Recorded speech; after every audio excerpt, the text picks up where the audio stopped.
रामपुर की पूर्व सांसद मशहूर फिल्म अभिनेत्री जया प्रदा को आचार संहिता उल्लंघन के मामले में अब जमानत मिल गई है। दरअसल रामपुर की एमपीएमएलए कोर्ट में जया प्रदा पर रामपुर में हुए 2019 लोकसभा चुनाव के समय बिना अनुमति जनसभा करने पर 2 मुकदमे दर्ज हुए थे।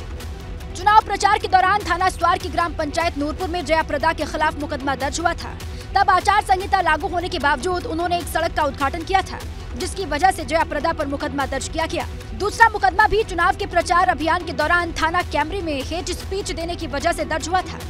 दोनों मुकदमे आचार संहिता मामले के उल्लंघन के हैं, जिसमें सुनवाई में हाजिर न होने की वजह से कोर्ट ने जया प्रदा को गैर जमानती वारंट जारी किए थे और जया प्रदा को कोर्ट में पेश होने के आदेश दिए थे। आदेश का पालन करते हुए जया प्रदा मीडिया के कैमरों से बचते हुए गुपचुप तरीके से एमपीएमएलए कोर्ट पहुंची और जमानत प्रार्थना पत्र दिया। मामला जमानती था, इसलिए उनको जमानत मिल भी गई। उसी मामले में हाजिर नहीं हो रही थी, जिसके माननीय न्यायालय द्वारा पिछली तिथियों में जो है एनवीडब्ल्यू जारी किया गया था। उसी के परिप्रेक्ष्य में जो है ये आज माननीय न्यायालय में सरेंडर की हैं, तो अपना जमानत प्रार्थना पत्र प्रस्तुत की है। इरफान सोलंकी की मुश्किलें लगातार बढ़ती जा रही हैं। आज सपा विधायक को कानपुर के एमपीएमएलए कोर्ट में पेश किया गया, जहां से उन्हें 2 मुकदमों में 1 महीने न्यायिक अभिरक्षा में भेज दिया गया है। सपा विधायक इरफान सोलंकी को महाराजगंज जेल से कानपुर लाया गया। कोर्ट में पेशी के बाद जब वो बाहर निकले तो परिसर के बाहर काफी भीड़ थी। इस दौरान धक्का मुक्की हो गई, जिसके बाद विधायक भड़क गए। फिलहाल कोर्ट ने इरफान सोलंकी को दोनों मुकदमों में 14 दिन और गैंगस्टर एक्ट में 1 महीने की न्यायिक अभिरक्षा में भेज दिया है।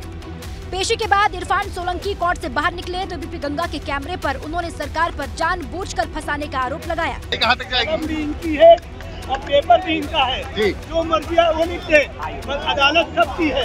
कोर्ट ने इरफान की रिमांड 17 जनवरी तक के लिए मंजूर कर ली है। वहीं गैंगस्टर मामले में सेशन कोर्ट में अब 2 फरवरी को अगली सुनवाई होगी। वो भी मुकदमे लगाए हैं पुलिस ने, उसके तहत रिमांड लिया गया है। न्यायपालिका देखेगी, अपना काम करेगी, जो सही है वो देखा जाएगा। आगे की क्या आगे बेल डाली जाएगी। इरफान सोलंकी जमीन कब्जाने के लिए आगजनी मामले में पिछले 2 महीने से जेल में बंद है। उनके खिलाफ अब तक करीब 42 मामले सामने आ चुके हैं, जिनमें से 17 मामलों में केस दर्ज हो गया है। मुख्तार अंसारी और उसके परिवार के खिलाफ दर्ज मनी लॉन्ड्रिंग केस में ईडी ने चार्जशीट दाखिल कर दी है। ईडी ने करीब 2200 पन्नों की चार्जशीट दाखिल की है। हालांकि ईडी ने अभी मुख्तार अंसारी और उसकी पत्नी अफशा अंसारी के खिलाफ चार्जशीट दाखिल नहीं की है।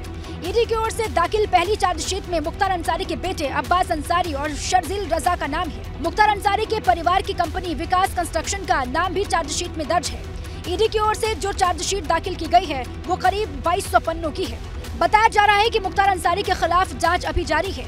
दूसरा वॉइस सैंपल अभी नहीं लिया गया, जबकि उसकी पत्नी अफशा अंसारी फरार है। माना जा रहा है कि मुख्तार अंसारी और उसकी पत्नी के खिलाफ ईडी की चार्जशीट में 1 से 2 महीनों का वक्त लग सकता है। उत्तर निदेशालय ने अपनी पहली चार्जशीट कोर्ट में दाखिल कर दी है। हालांकि पहली चार्जशीट में मुख्तार अंसारी और उसकी पत्नी अफशा अंसारी का नाम नहीं है, बल्कि पहली चार्जशीट में मुख्तार अंसारी के विधायक बेटे अब्बास अंसारी, साले आतिफ उर्फ शर्जील रजा और मुख्तार के परिवार की कंपनी विकास कंस्ट्रक्शन का नाम शामिल किया गया है। ईडी मुख्तार अंसारी से कस्टडी में 15 दिन तक पूछताछ कर चुकी है, जबकि मनी लॉन्ड्रिंग केस में मुख्तार अंसारी के दूसरे मेंबर से भी पूछताछ हो चुकी है।